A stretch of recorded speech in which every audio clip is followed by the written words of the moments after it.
आया है। ऐसे ही 10 मंदिरों के बारे में हमने आपके लिए जानकारी जुटाई है, जिसे जानकर आप हैरान रह जाएंगे। नंबर 1, करनी माता मंदिर। करनी माता का यह मंदिर जो बीकानेर में स्थित है, बहुत ही अनोखा मंदिर है। इस मंदिर में रहते हैं लगभग 20,000 काले चूहे। लाखों की संख्या में पर्यटक और श्रद्धालु यहाँ अपनी मनोकामना पूरी करने आते हैं। करनी देवी, जिन्हें दुर्गा का अवतार माना जाता है, के मंदिर को चूहों वाला मंदिर भी कहा जाता है। यहाँ चूहों को काबा कहते हैं और इन्हें बाकायदा भोजन कराया जाता है। इनकी सुरक्षा की जाती है। यहाँ इतने चूहे हैं कि आपको पांव घिसट कर चलना पड़ेगा। अगर एक चूहा भी आपके पैर के नीचे आ गया तो अपशकुन माना जाता है। कहा जाता है कि एक चूहा भी आपके पैर के ऊपर से होकर गुजर गया तो आप पर देवी की कृपा हो गई समझो। और यदि आपने सफेद चूहा देख लिया तो आपकी मनोकामना पूर्ण हुई। कन्याकुमारी देवी मंदिर। कन्याकुमारी पॉइंट को इंडिया का सबसे निचला हिस्सा माना जाता है। यहाँ समुद्र तट पर ही कुमारी देवी का मंदिर है। यहाँ माँ पार्वती के कन्या रूप को पूजा जाता है। यह देश में एकमात्र ऐसी जगह है जहाँ मंदिर में प्रवेश करने के लिए पुरुषों को कमर से ऊपर के क्लॉथ्स उतारने होंगे।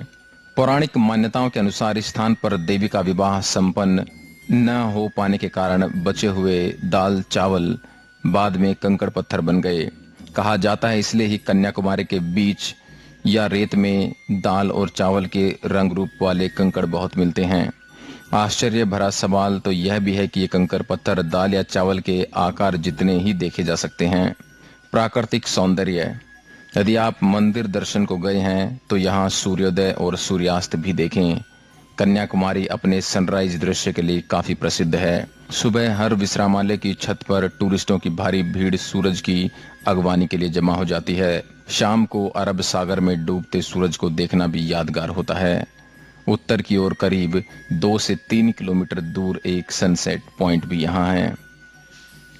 Number 3, Meru religion spot Kailash पर्वत। हिमालय पर्वत के उच्चतम श्रृंखला में मानसरोवर में यह बहुत पवित्र जगह है। पौराणिक मान्यताओं के अनुसार यहाँ भगवान महादेव स्वयं विराजमान हैं। यह धरती का केंद्र है। दुनिया के सबसे ऊंचे स्थान पर स्थित कैलाश मानसरोवर के पास ही कैलाश और आगे मेरू पर्वत स्थित हैं। यहाँ संपूर्ण क्षेत्र शिव और देवलोक कहा गया है। रहस्य और चमत्कार से परिपूर्ण स्थान की महिमा वेद और पुराणों में भरी पड़ी है। नंबर 4, शनि शिंगणापुर। देश में सूर्य पुत्र शनिदेव के कई मंदिर हैं। उन्हीं में से एक प्रमुख है महाराष्ट्र के अहमदनगर जिले में स्थित शिंगणापुर का शनि मंदिर। विश्व प्रसिद्ध इस शनि मंदिर की विशेषता यह है कि यहाँ स्थित शनिदेव की पाषाण प्रतिमा बगैर किसी छत्र या गुंबद के खुले आसमान के नीचे एक संगमरमर के चबूतरे पर विराजित है। यहाँ शिंगणापुर शहर में भगवान शनि महाराज का खौफ इतना है कि शहर के अधिकांश घरों में खिड़की, दरवाजे और तिजोरी नहीं हैं। दरवाजों की जगह यदि लगे हैं तो केवल पर्दे। ऐसा इसलिए क्योंकि यहाँ चोरी नहीं होती। कहा जाता है कि जो भी चोरी करता है उसे शनि महाराज सजा स्वयं देते हैं।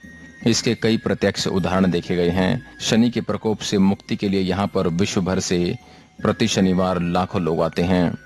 नंबर 5, सोमनाथ मंदिर।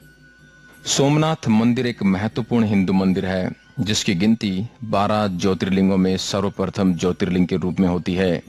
प्राचीन काल में इसका शिवलिंग हवा में झूलता था, लेकिन आक्रमणकारियों ने इसे तोड़ दिया।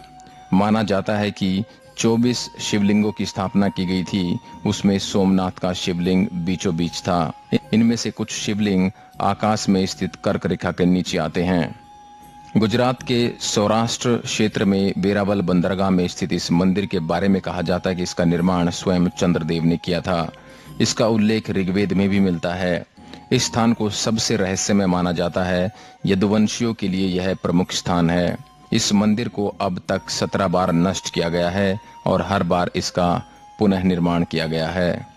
यहीं भगवान श्री कृष्ण ने देह त्याग किया था। श्री कृष्ण भालू का तीर्थ पर विश्राम कर रहे थे, तब ही शिकारी ने उनके पैर के तलवे में पद्म चिन्ह को हिरण की आंख जानकर धोखे में तीर मारा था। तब ही कृष्ण ने देह त्याग कर यहीं से बैकुंठ गमन किया। इस स्थान पर भी बड़ा ही सुंदर कृष्ण मंदिर बना हुआ है। नंबर 6, कामाख्या मंदिर। कामाख्या मंदिर को तांत्रिक का गढ़ कहा जाता है। माता के 51 शक्ति पीठों में से एक इस पीठ को सबसे महत्वपूर्ण माना जाता है। यह असम के गुवाहाटी में स्थित है। यहाँ त्रिपुरा सुंदरी, मतांगी और कमला की प्रतिमा मुख्य रूप से स्थापित हैं। दूसरी ओर 7 अन्य रूपों की प्रतिमा अलग अलग मंदिरों में स्थापित की गई हैं, जो मुख्य मंदिर को घेरे हुए हैं। पौराणिक मान्यता है कि साल में एक बार अम्बुवाची पर्व के दौरान मां भगवती रजस्वला होती हैं और मां भगवती की गर्भगृह स्थित महामुद्रा से निरंतर 3 दिन तक जल प्रवाह के स्थान से रक्त प्रवाह होता है। इस मंदिर के चमत्कार और रहस्यों के बारे में किताबें भरी पड़ी हैं। हजारों ऐसे किस्से हैं जिससे इस मंदिर के चमत्कारिक और रहस्यमय होने का पता चलता है। नंबर 7, अजंता एलोरा के मंदिर। अजंता एलोरा की गुफाएं महाराष्ट्र के औरंगाबाद शहर के समीप स्थित हैं। ये गुफाएं बड़ी बड़ी चट्टानों को काटकर बनाई गई हैं। 29 गुफाएं अजंता में तथा 34 गुफाएं एलोरा में हैं। इन गुफाओं को वर्ल्ड हेरिटेज के रूप में संरक्षित किया गया है। इन्हें राष्ट्रकूट वंश के शासकों द्वारा बनवाया गया था। इन गुफाओं के रहस्य पर आज भी शोध किया जा रहा है। यहाँ ऋषि मुनि और भुक्षी गहन तपस्या